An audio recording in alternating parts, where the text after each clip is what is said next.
अस्सलाम वालेकुम। Lecture number 3 anatomy and physiology. हम लोगों ने पेपर की प्रिपरेशन स्टार्ट की है, जिसमें से हम लोगों ने सबसे पहले ऑब्जेक्टिव टाइप स्टार्ट किया हुआ कि पेपर में जितने भी एमसीक्यूज आते हैं वो किस तरह के आते हैं, किस टाइप के आते हैं। तो उनमें से हम लोग ना मोस्ट इंपॉर्टेंट मैं आप लोगों को करवा रही हूँ, ठीक है।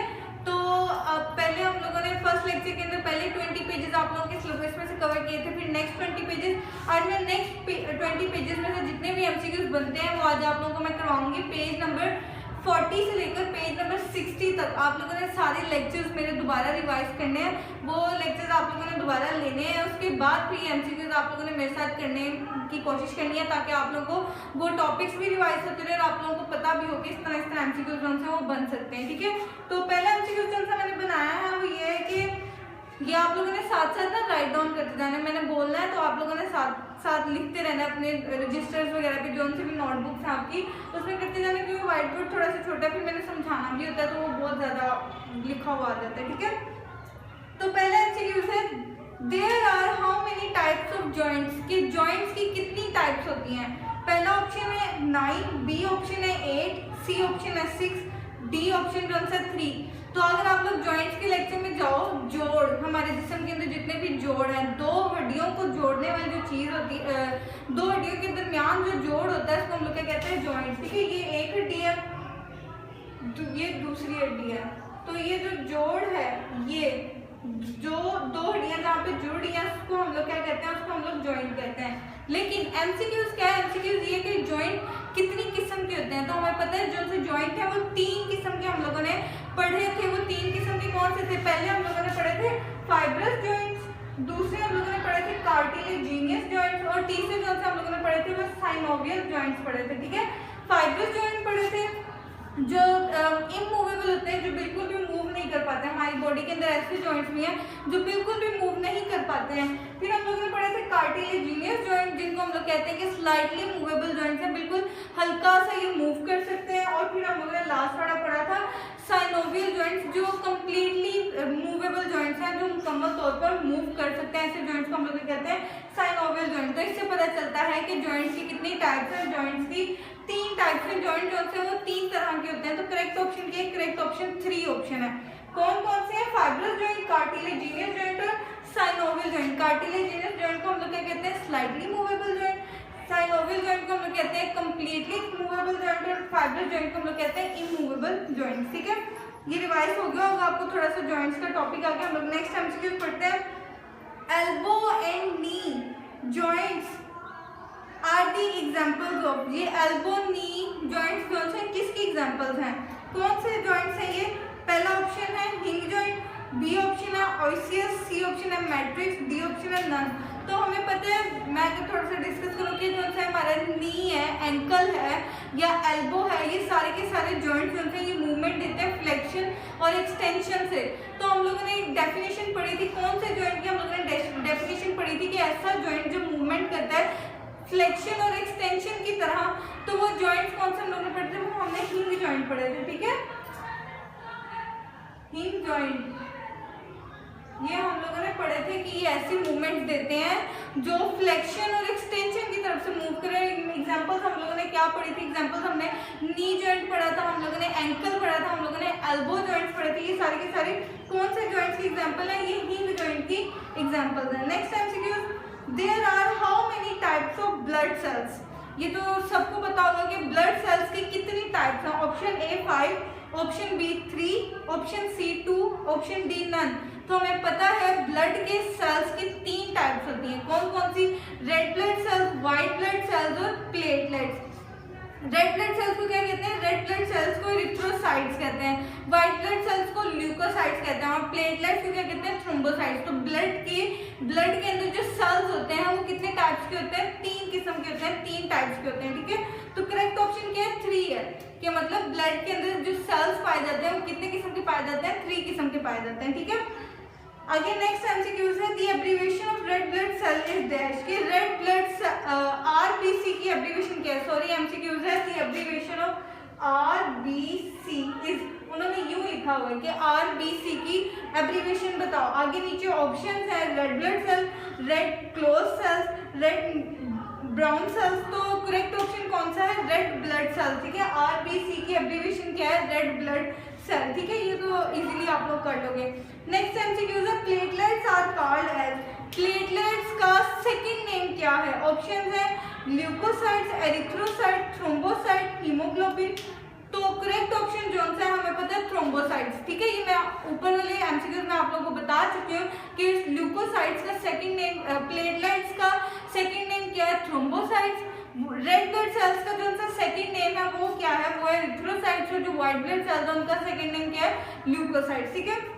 ये आपको ब्लड सेल्स का सारा डिटेल में लेक्चर मैंने आप लोगों को जो ब्लड पढ़ाया था, ब्लड की कंपोजिशन पढ़ाई थी, ब्लड के जितनी भी पार्ट्स मैंने सारे पढ़ाए थे, तब आप लोगों को मैंने बताया था कि आगे जो ब्लड की सेल्स होते हैं वो 3 तरह के होते हैं, उन तीनों के नेम क्या है, उनके सेकंड नेम्स क्या है, उनकी आगे कंपोजिशन क्या है, उनके फंक्शंस क्या है, ठीक है। नेक्स्ट एमसीक्यूज की तरफ आते हैं। Blood is made up of dash parts, जो ब्लड है वो कितने पार्ट से बना हुआ है? Option A 2, option B 3, option C 6, option D 7। तो हमें पता है जो ब्लड है वो 2 पार्ट से बना हुआ है, तो करेक्ट ऑप्शन क्या है 2। अब वो 2 पार्ट कौन से? वो 2 पार्ट, पहला पार्ट जो है वो है सेलुलर पार्ट, और जो ब्लड जो है दूसरे पार्ट में मुझे मिला वो है नॉन सेलुलर पार्ट, ठीक है। ब्लड जो है वो 2 पार्ट से बना हुआ है, एक सेलुलर पार्ट होता है ब्लड का और दूसरा जो होता है वो नॉन सेलुलर पार्ट होता है, ठीक है। ये ब्लड के 2 पार्ट्स होते हैं। अब जो सेलुलर पार्ट होता है ना वो ब्लड के अंदर कितनी परसेंटेज में होता है? वो 45% जो है ब्लड सेलुलर पार्ट में मुश्किल होता है, और नॉन सेलुलर पार्ट पर जो है ब्लड है वो 55% प्रेजेंट होता है, ठीक है। अब सेलुलर पार्ट और नॉन सेलुलर पार्ट का थोड़ा सा डिस्कस कर लेती हूँ मैं आप लोगों के साथ, ताकि आप लोगों का थोड़ा सा माइंड रिफ्रेश हो जाए, आपको सारे रिमाइंडर्स याद आ जाए लेक्चर के दौरान जो हम लोगों ने पढ़ा था।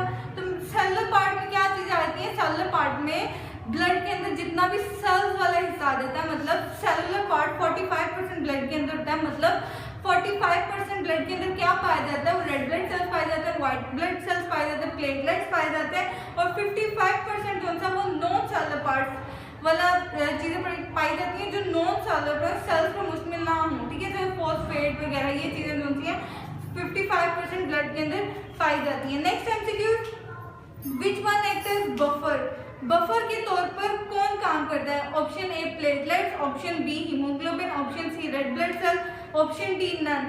तो हमें पता है कि इनमें से कौन सा मॉलिक्यूल जो है बफर के तौर पर एक्ट करता है वो है हीमोग्लोबिन, ठीक है। हीमोग्लोबिन को हम लोगों ने डिटेल से पढ़ा था कि रेड ब्लड सेल्स के अंदर एक आयरन कंटेनिंग मॉलिक्यूल पाया जाता है जिसे हम लोग हीमोग्लोबिन कहते हैं, ठीक है। हीमोग्लोबिन जो है ग्लोबिन प्रोटीन से बना हुआ है और थोड़ा सा उसके अंदर हीम है, 4% हीम है और 96% जो है ग्लोबिन प्रोटीन पाई जाती है। क्या काम करता है हीमोग्लोबिन ब्लड के अंदर? ब्लड के अंदर हीमोग्लोबिन बेसिकली रिस्पायरेटरी गैसेस को कैरी करता है, जैसे ऑक्सीजन, कार्बन डाइऑक्साइड। ये हम लोगों ने हीमोग्लोबिन के बारे में 2-3 लेक्चर्स में हम लोगों ने डिटेल से डिस्कस कर लिया था, लेकिन एमसीक्यूज हमारा क्या है कि बफर के तौर पर कौन सा मॉलिक्यूल एक्ट करता है? तो करेक्ट ऑप्शन है हीमोग्लोबिन के। हीमोग्लोबिन जो है बफर के तौर पर एक्ट करता है। Haemoglobin basically acid base balance को मेंटेन करता है, ठीक है।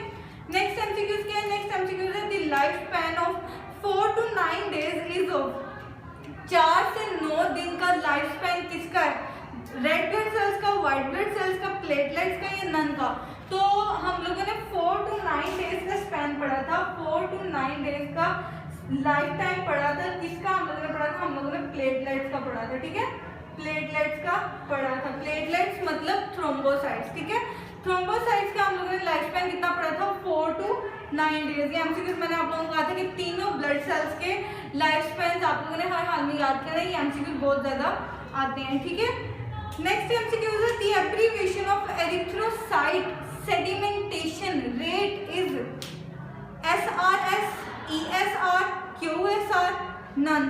तो हमें पता है कि एरिथ्रोसाइट सेडिमेंटेशन रेट क्या बनता है? Erythrocyte E, sedimentation S, rate R। तो करेक्ट ऑप्शन क्या हो गया? ESR।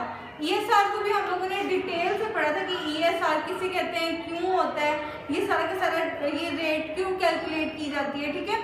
नेक्स्ट एमसीक्यूज है normal value of ESR of male in Wintrobe's is, के ESR की नॉर्मल वैल्यू। हम लोगों ने ESR के 2 मेथड्स पढ़े थे।